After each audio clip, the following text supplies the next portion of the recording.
I don't think I would be anywhere near the man I am now if I hadn't started playing Pokemon. Without being too cheesy, it is sort of a feeling, it's that nostalgia. I feel like the community has made me feel not as alone as I initially thought that I was. It's everything. It literally given me a job.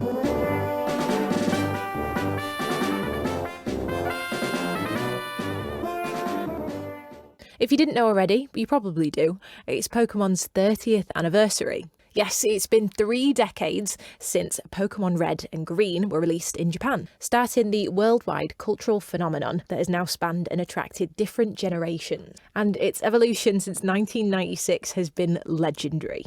Pikachu is one of the most recognisable video game characters, but how has Pokemon stayed relevant over the years? 1996, Pocket Monsters Red and Green were released in Japan, selling millions of copies. It was then released in the US in 1998, and then in the UK a year later. While the anime series so many of you know and love first dropped in Japan 97, skip to 2016 when the brand put out Pokemon Go. The game was huge, downloaded more than 1 billion times, and got players travelling far and wide trying to catch them all. Fast forward to now, Pokemon is the highest grossing media franchise in history, bringing in more than $100 billion since it launched. But why has the fan base grown to the size it has? My name is Josh. I'm better known as JRose11. I've been making Pokemon YouTube videos since, I think, 2016 or so. And I've been playing the game since they first came out, all the way back in the 90s. Hi guys, I'm Monique and I'm a Pokemon content creator and a collector and all things Pokemon TCG. Hi, I'm Ariana. I'm 20 years old and I am president of the UCL Pokemon Society. I'm Drew and I am a EUIC finalist. So can you remember when you first got involved in Pokemon, that feeling, what it was like? Take us back to then. So I actually have a picture and a video my mom took. It was my, I think, a 6th or 7th birthday. And I remember getting like the Game Boy, the original Game Boy, well, not the original, the Game Boy Color and Pokemon Blue. And I mean, I've seen the video. I'm jumping up and down and immediately just thanking her profusely. And I just played it instantly. And yeah, I was pretty much hooked ever since then. Literally the rest of the video is me on my birthday, just playing Pokemon Blue for the first time. And, you know, it's kind of cool looking back all those years later, how long this series has been with me. I remember it so vividly. It was over 10 years ago, can you believe? I was watching the Pokemon anime for the first time. I just happened to stumble upon it, and I've basically been in love with the franchise ever since. Just after lockdown, obviously very secluded and, you know, been inside for a while. And my friends, you know, wanted to start getting socializing again. They invited me down to a local store, Scarred Fire Games. It's just down the road for me. And it was a really good way to like get outside again and start interacting with people face to face. So it all started with me when I was a child, like most people that get into Pokemon, and I saw it on the TV series, and also my brother was a huge Pokemon TCG collector, and from then I got into it a lot myself. For people that maybe don't understand the value that some of the cards can have, obviously recently Logan Paul sold his Illustrator card. Do you have any thoughts on like that? That was a huge sum that it sold for. It was millions. What did you think of that? Yeah, in the sort of 15 million, I believe it was. So it's crazy. I think it's with that situation, I think it's kind of bittersweet in a sense where it's amazing that now there is that spotlight on Pokemon and it's really kind of put it on the map, and people now do value it as a proper collectible, especially the older cards. They are kind of in the antique collectible genre now. However, on the other side, it does inflate prices, and it does mean that it can be harder for everyday collectors to buy their chase cards, or even sort of for children or anyone to get packs themselves. So it's quite bittersweet in that sense, but it's generally quite positive. I've got to ask, what is your favourite Pokemon? Oh, it's Kadabra. Maybe a little random, but when I was a kid, it was the best Pokemon in Pokemon Stadium. And so ever since then, I'm like, oh, this guy is really strong.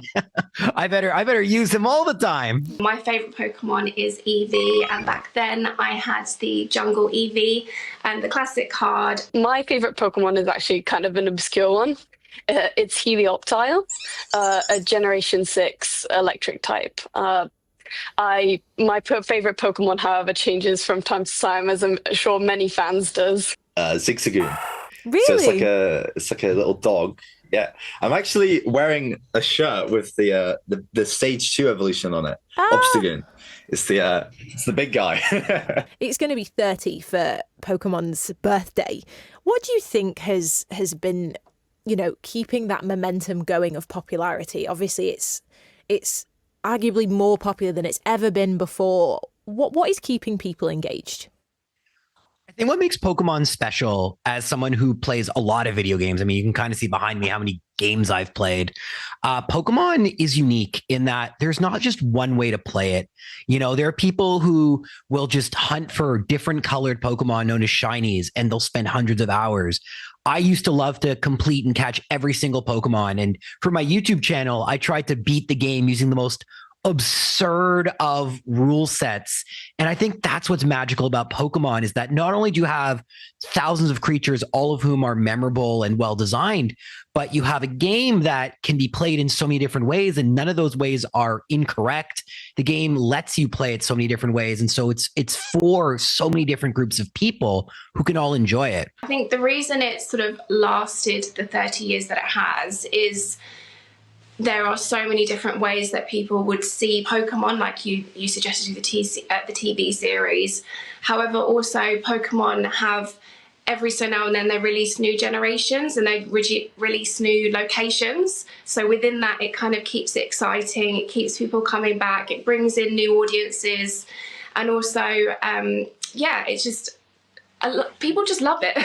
When you talk to people, when you go to these shows, they just absolutely love Pokemon. I think it's almost what Pokemon teaches us as a community. It, from the anime, it teaches a lot about, friendship, meeting new people, almost exploring the world. To me, when I was younger, what really drew me to Pokemon is the fact that you could explore this sort of fantasy world where you could train your own sort of animals to, battle or do what you wanted. And it just felt like, I could be in my room and be completely immersed within this universe. And I think that's potentially what still draws people to it to this day, is being immersed in a world that's not your own and, being a part of that. Well, the thing with Pokemon is there is a huge amount to do. There's people from all different kinds of places, communities, all different kinds of, aspects and specialties, right? Like I know university students, I know parents. So I feel like the best thing to kind of include is to talk about, the unity in it all. Obviously some people can be bad eggs, but I feel like whenever I'm at a Pokemon event, I'm always with friends and I'm always having a good time. So I feel like that's the best thing to try and highlight when it comes to Pokemon. This is obviously quite a big part of your life. Like behind you, I can see you've got a little Pikachu. Yeah. How much is Pokemon a part of your life? Like how much influence does it have? What does it mean to you? I mean, I honestly have to say, I don't think I would be anywhere near the man I am now if I hadn't started playing Pokemon. I've met so many great people and I continue to meet and talk to so many great people. Like the amount of people who were supporting me when I was playing in the finals was insane. I must have got like 50 messages before, after. It's crazy.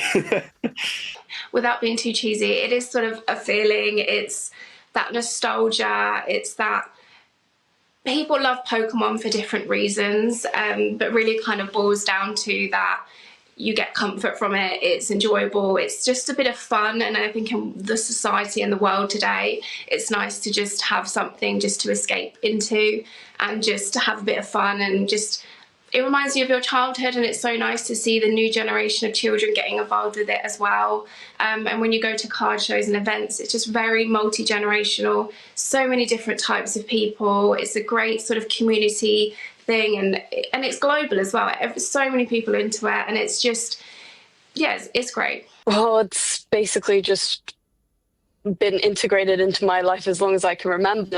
As a matter of fact, I have this Pokemon bag on me right now. I take it everywhere with me. And that was from the European International Championships that happened, I think it was last week, actually.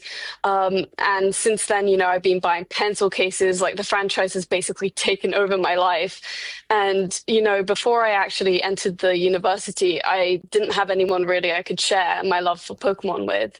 It was just one of those things where I was playing by myself. I didn't really have anyone to trade with. And then suddenly, you know, it opened my eyes. And now I'm just messaging friends online saying, oh, can you trade me this one Pokemon so I can get this evolution? So it really means a lot to me to have found that community and those people that I can really call my best friends through life. Hard, you know, it's everything. It literally given me a job. When I was a kid, I used to play the games nonstop, as you know, at various stages in my life. It was something I'd be doing for hundreds of hours, whether I'd be on the bus, you know, waiting for class. And now it's what I do for a living. And no, I mean, Pokemon, it's just such a massive part of my life. And I'm very grateful for this group of games. My mom always tells the story when I went to visit a family member and I was playing, I think it was Pokemon Gold. And, you know, they said they couldn't see the whites of my eyes. And I remember specifically, they said, oh, you'll never get a job. Like, you'll have to actually like take your, you know, head out of the Game Boy. And it's crazy to me that there, not just that I can do this, but some people love Pokemon, that there are millions of people who will watch people like me play the games that are so old. I mean, it's hard to put into words just how special the franchise really is.